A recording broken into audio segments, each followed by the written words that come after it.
नमस्कार, स्वागत है आपका संवाद 365 में। आपके साथ मैं हूं दिग्विजय सिंह चौहान। हाजिर हूं उत्तराखंड की खबरों को लेकर। आइए नजर डालते हैं उत्तराखंड में क्या कुछ खास चल रहा है, क्या कुछ उत्तराखंड की खबरें हैं।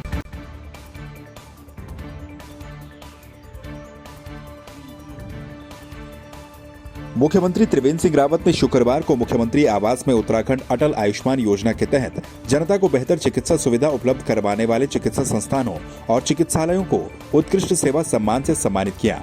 मुख्यमंत्री ने सम्मानित होने वाले चिकित्सा संस्थानों का राज्य की जनता को स्वास्थ्य सुविधाएं उपलब्ध करवाने के लिए उनके योगदान की सराहना भी की।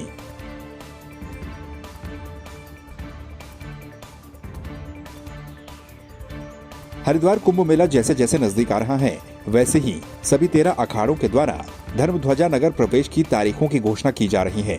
वैष्णव संप्रदाय के 3 अखाड़े श्री पंच निर्मोही अखाड़ा, श्री पंच निर्वाणी अखाड़ा और दिगंबर अखाड़े के द्वारा धर्म ध्वजा और नगर प्रवेश की तारीखों का ऐलान किया गया।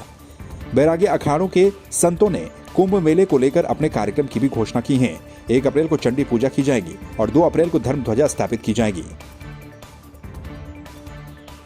वैष्णव 3 अखाड़ों का एक घोषणा पत्र है।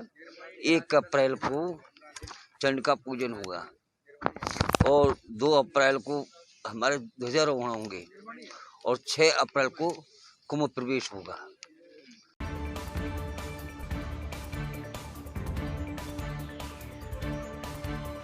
हरिद्वार के पूर्ति निरीक्षक ने अवैध रूप से गैस रिफिलिंग करने वालों पर छापेमारी करते हुए 11 सिलेंडरों को जब्त कर लिया।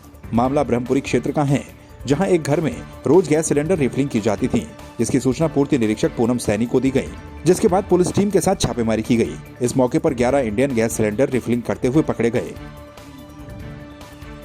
यहाँ पहुँची है, यहाँ ऐसे रिफिलिंग पकड़ी गई है, तो मैं यहाँ पहुँची मौके पे। यहाँ 11 सिलेंडर प्राप्त हुए हैं, जिसमें से 8 घरेलू और 3 कमर्शियल सिलेंडर थे और उनको जब्त कर लिया गया है। उसमें अग्रिम कार्रवाई की जाए। उसी के सिलेंडर है, इंडियन के सिलेंडर हैं। अभी एजेंसी के मैं कैसे बता पाऊँ आपको कि किस एजेंसी के हैं। रुकेगी, इसमें बिल्कुल अग्रिम कार्रवाई की जाएगी। जो भी होगा, अगर इस तरह का जो भी वो आएगा FIR उसमें की जाएगी। उसके लिए आप निश्चित रहें। इसमें पहले भी छापा लग चुका है। ये ऊपर कंपनी की ऊपर से मिली भगत है इसमें। पहले भी इन अधिकारियों द्वारा लगाया गया था। हाँ, इनमें एक मैडम थी, उनके द्वारा छापा लगा था इसमें।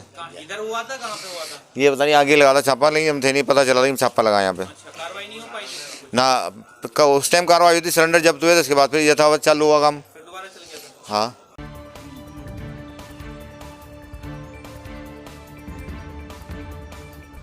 लैंसडाउन विधानसभा क्षेत्र के घंगली संदना मोटर मार्ग पर 2002 में सड़क निर्माण कार्य शुरू होने के बाद भी इस मार्ग का डामरीकरण नहीं किया गया, जिसे लेकर स्थानीय लोगों में काफी रोष दिखाई दिया। मामले को लेकर कांग्रेस नेता ज्योति गैरोला ने 10 गांवों के लोगों के साथ प्रदर्शन किया।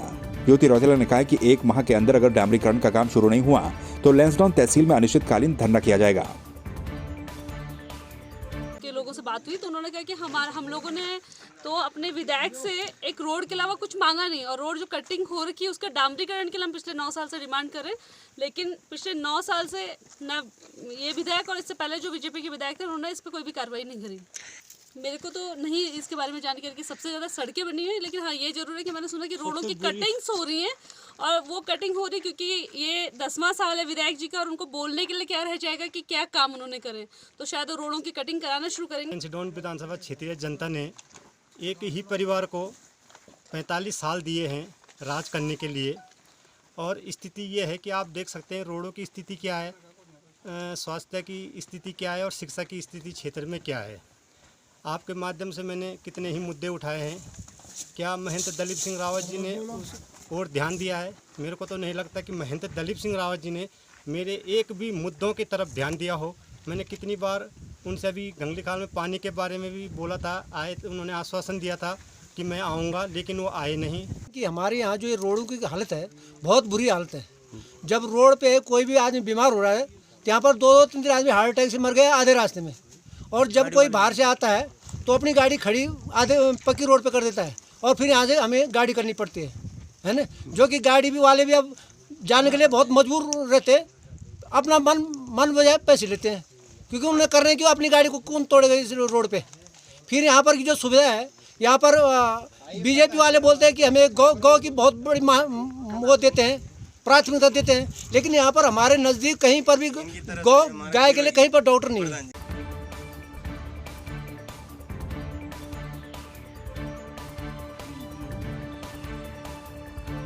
पूरे देश भर में रविवार को राष्ट्रीय टीकाकरण दिवस मनाया जा रहा है। इस मौके पर पिथौरागढ़ जिले में भी पल्स पोलियो अभियान की शुरुआत की जाएगी। पिथौरागढ़ के सीएमओ डॉक्टर हरीश पंत ने बताया कि जिले में बच्चों को पोलियो की दवा दिलाने के लिए जिले में 640 बूथ बनाए गए हैं, जिनमें 43,000 बच्चों को यह दवा पिलाई जाएगी।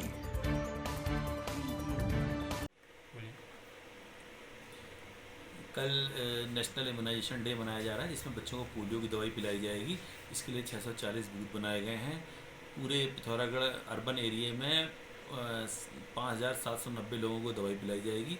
इसके अलावा 43,000 बच्चों को पूरे पिथौरागढ़ में पिलाई जाएगी। लोगों से अनुरोध है कि अपने अपने बच्चों को बूथ पर पिलाना सुनिश्चित करें।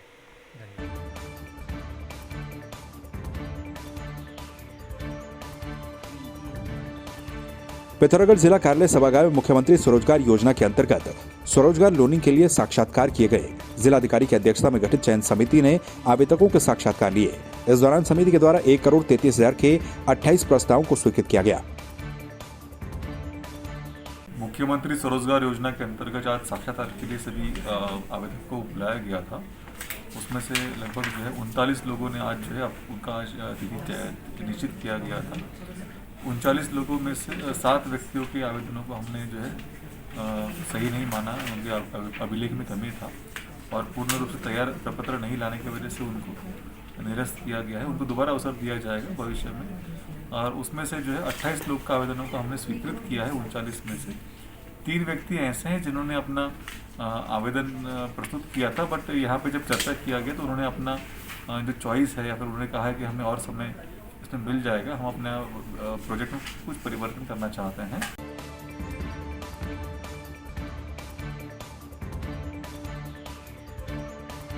पिथौरागढ़ में प्रेमिका की शादी से इनकार करने के बाद प्रेमी के द्वारा चाकू से हमला करने का मामला सामने आया है।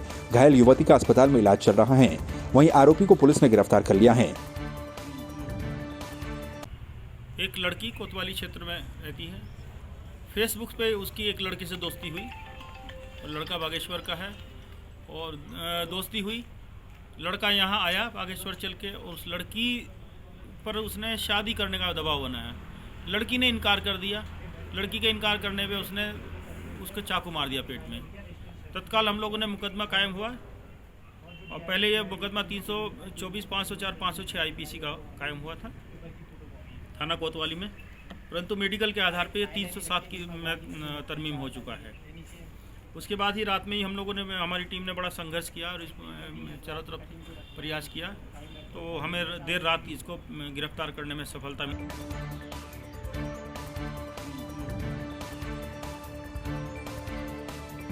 नगर पंचायत बेरीनाग के सफाई कर्मियों और ईओ के बीच विवाद होने के कारण गुस्साए सफाई कर्मचारियों ने कूड़े से भरे वाहनों को बाजार में खाली कर दिया।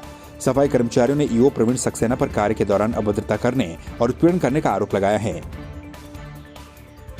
कि अभी पिछले महीने हमारी ठेका प्रथा हटाने के लिए बातचीत वो आंदोलन हुआ था और 1 महीने का हमें आश्वासन दिया था ईओ साहब ने। अब कार्य हमारा सुचारू रूप से चल रहा है, लेकिन 1 महीना पूर्ण हो गया। लेकिन अब हम जो काम अच्छा कर रहे हैं, ये लोग फिर भी ज़बरदस्ती हमको ठेके में डालने की बात कह रहे हो। आज सुबह 9 बजे ईओ साहब हमारे बाजार में राउंड पर आए। सारे कर्मचारी ड्यूटी में पाए गए, लेकिन इन्होंने सभी कर्मचारी को अभद्रता से बात करी और हमारे ऊपर एक गमन का चोरी का इल्ज़ाम लगा रहे हैं।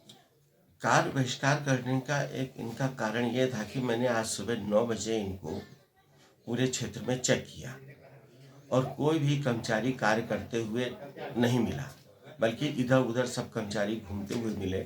तो मैंने उनका जो है फ़ोटो खींचने की बात की और इस बात पर ये लोग जो थे बहुत ज़्यादा नाराज़ हो गए और इनके द्वारा कार्य बहिष्कार प्रारंभ कर दिया गया।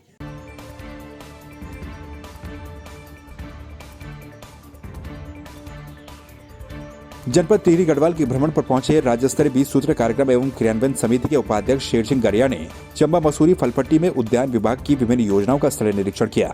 निरीक्षण के दौरान उन्होंने चौपड़िया गांव में रामदयाल डबराल के उद्यान में पॉली हाउस में बेमौसमी टमाटर के साथ साथ अन्य पौध की इकाइयों का भी अवलोकन किया।